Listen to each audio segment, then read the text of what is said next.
Hello students, welcome to our YouTube channel maths वाला 3.14। Friends, आज की इस वीडियो में हम देखने वाले हैं क्लास 8th के मैथ्स का चैप्टर नंबर 10, जिसका नाम है घातांक और घात। तो इससे पिछले वाले वीडियो में हमने चैप्टर नंबर 9 तक देख लिया है। यदि आपने वीडियो नहीं देखे हैं तो डिस्क्रिप्शन में लिंक दिया गया है, जहाँ से आप सारे वीडियो देख सकते हो जो भी चैप्टर 9 हुआ है उसके, या फिर इसी चैनल पर क्लास 8th मैथ्स के नाम से प्लेलिस्ट बना रखी है। वहाँ पर सारे वीडियो एक साथ डाले गए हैं।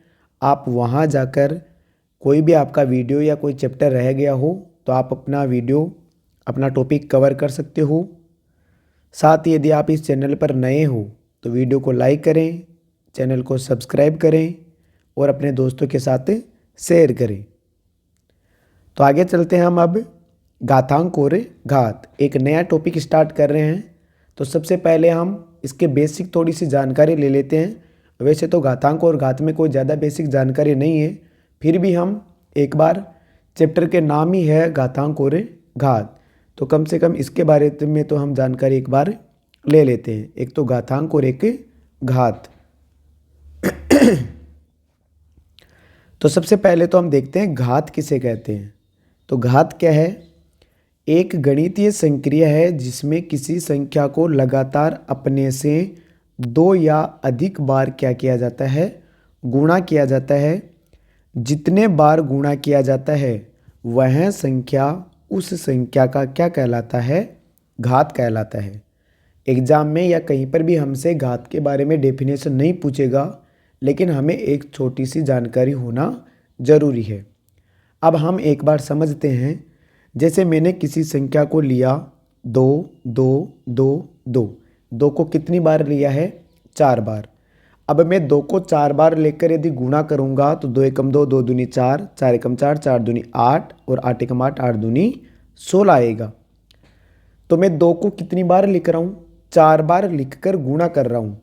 तो मैं यदि इसको शॉर्ट फॉर्म में लिखना चाहता हूँ, जैसे ये तो 2 तो 4 बार ही था, मान ले यदि कहीं पर 2 है वो 20 बार आ जाए। कितनी बार आ जाए? 20 बार। तो क्या मैं इसे 2 गुणा 2 गुणा 2 गुणा 20 बार लिखूंगा? मैं ऐसा नहीं करूंगा। मैं क्या करूंगा, जितनी बार है उसको मैं ऊपर लिख दूंगा 2 के ऊपर। तो मैं लिख दूंगा 2 की पावर 20। इसीलिए हम इस घातांक जो चैप्टर है उसका यूज करते हैं।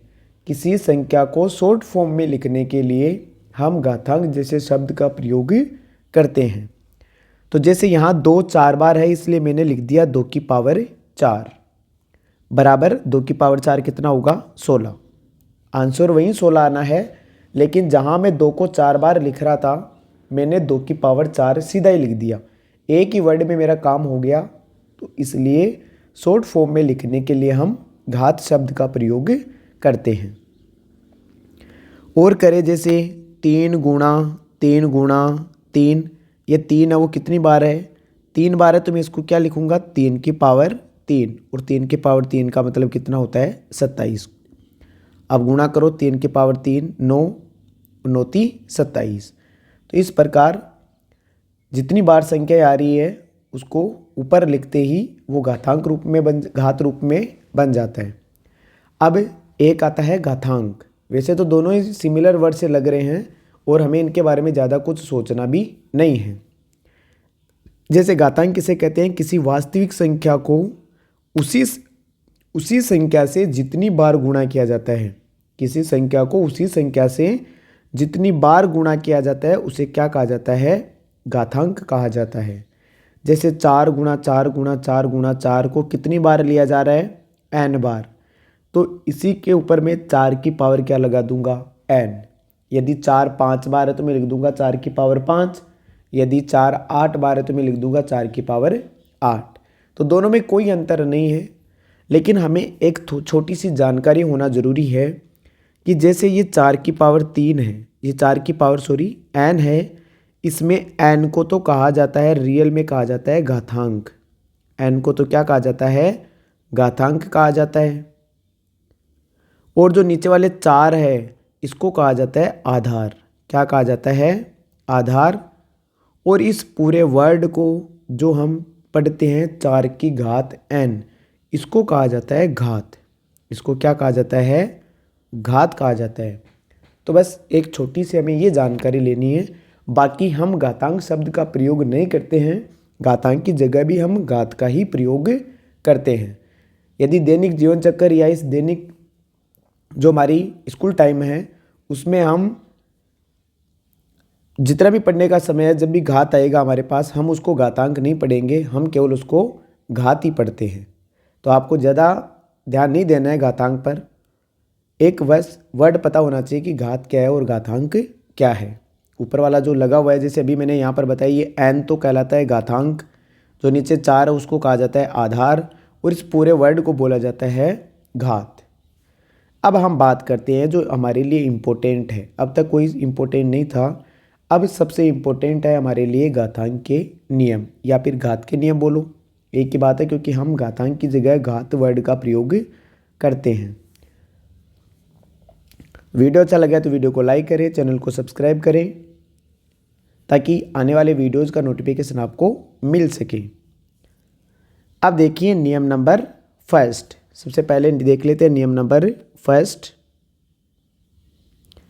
ए की पावर m गुणा ए की पावर n, या फिर ए की घात m गुणा ए की घात n, यदि इस प्रकार का कोई क्वेश्चन हमारे पास आ जाए, घातांक फॉर्म में यदि कोई संख्या आ जाए, तो हम आधार को, ये क्या है, ए आधार है, हम इस आधार को एक बार लिखकर ऊपर दोनों घातों को क्या कर देंगे, जोड़ देंगे। दोनों घातों को क्या कर देंगे, जोड़ देंगे। लेकिन याद रखें दोनों आधार के बीच में क्या होना चाहिए, गुणा का निशान होना चाहिए। तो वर्ड क्या बना है, दोबारा से पकड़े इसको। यदि समान आधार वाली संख्याओं को गुणा किया जाता है तो हम आधार पर दोनों पावर को क्या कर देंगे, जोड़ देंगे। तो जैसे यदि इसको हम थ्योरी के रूप में समझना चाहें तो समान आधार वाली संख्याओं को गुणा करने के लिए एक आधार पर सभी घातों को जोड़ दिया जाता है। एक आधार पर सभी घातों को क्या कर देंगे, जोड़ देंगे। और हमें इसका शॉर्ट फॉर्म क्या याद रखना है, आधार समान हो और घात यदि गुणा हो बीच में तो घातें जुड़ जाती है।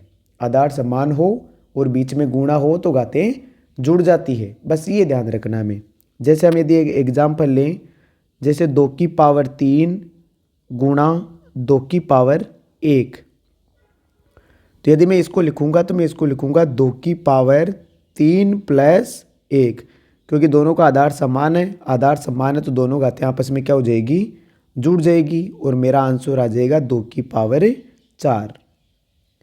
ये क्या हो गया मेरा आंसर। तो जब भी कभी आधार समान हो और घातें अलग अलग हो, लेकिन बीच में दोनों संख्याओं के बीच में गुणा का निशान हो, तो हमेशा याद रखना आधार पर दोनों घातों को क्या करना है, जोड़ना है। सेम इसी प्रकार नियम नंबर सेकंड है हमारा, सेम संख्या आ जाए लेकिन अब की बार भाग की जगह क्या आ जाए, इस गुणा की जगह क्या आ जाए, भाग आ जाए। तो गुणा आ जाए तब तो जोड़ना है, और बीच में भाग आ जाए या फिर बटा आ जाए, ऐसा भी आ सकता है, ए की पावर m बटे ए की पावर n, तब भी आपको एक ही काम करना है, आधार पर दोनों घातों को आपस में क्या कर देना है, घटा देना है। पहली घात में से दूसरी घात को क्या कर देना है, घटा देना है।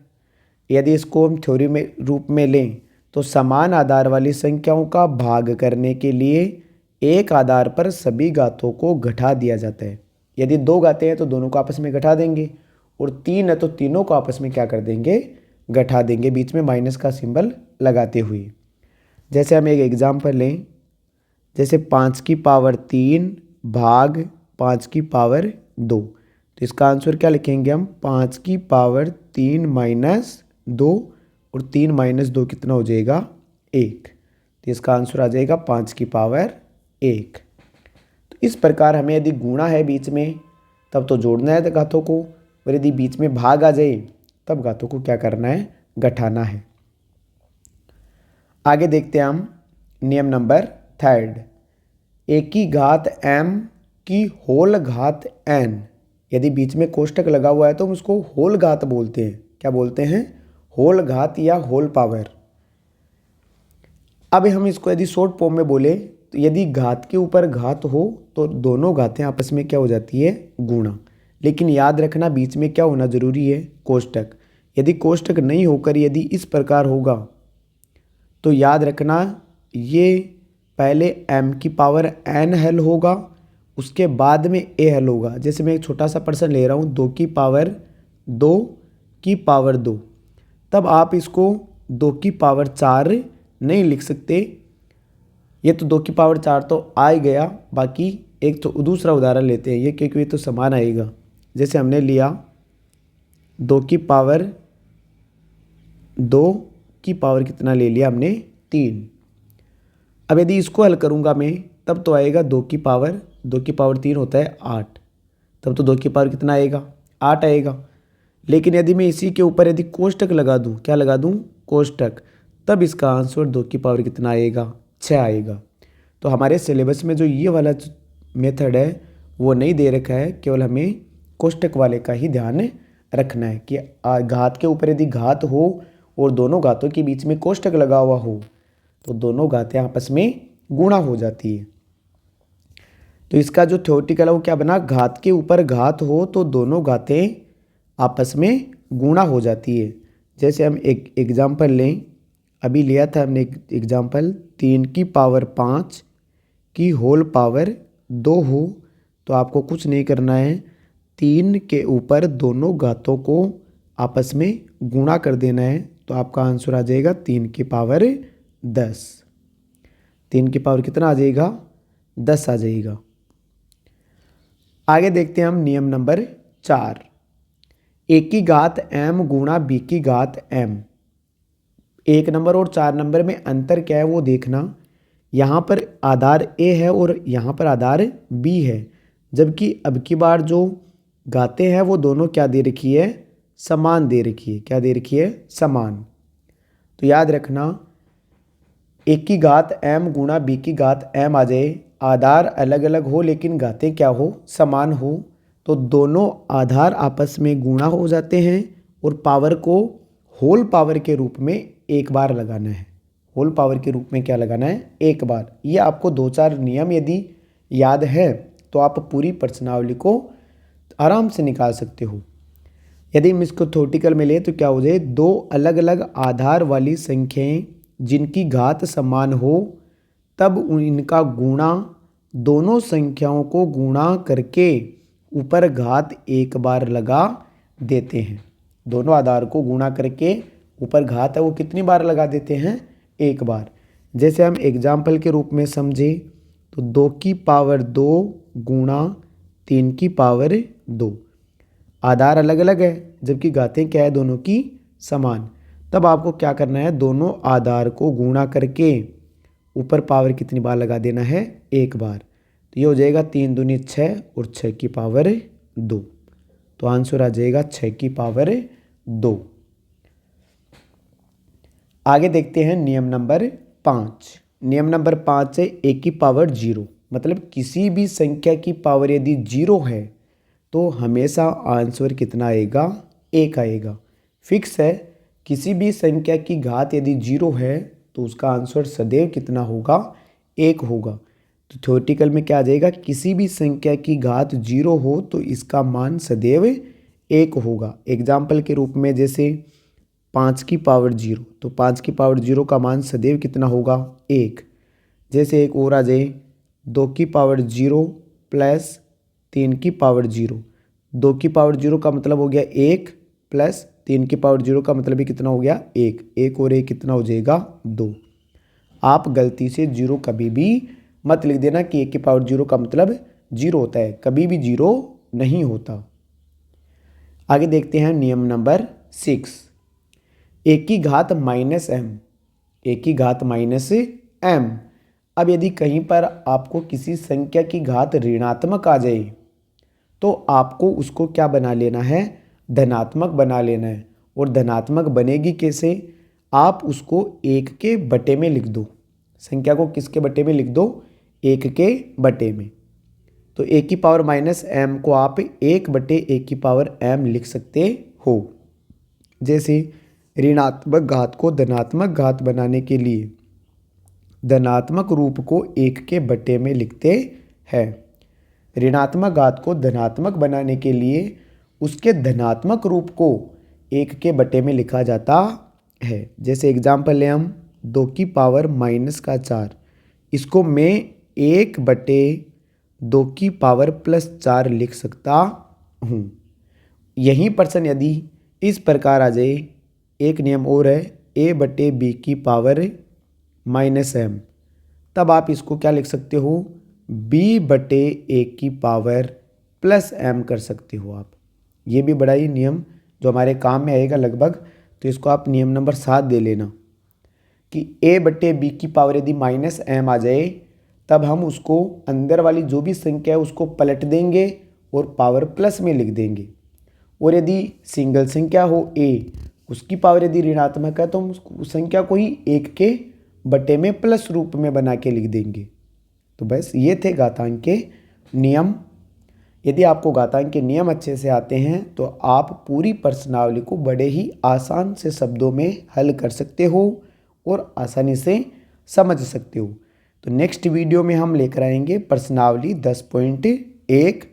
तब तक के लिए आप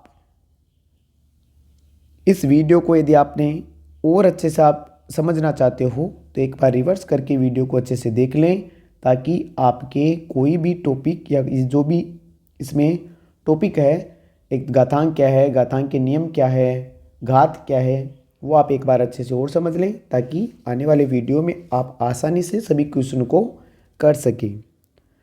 साथ में ही वीडियो को लास्ट तक देखने के लिए धन्यवाद।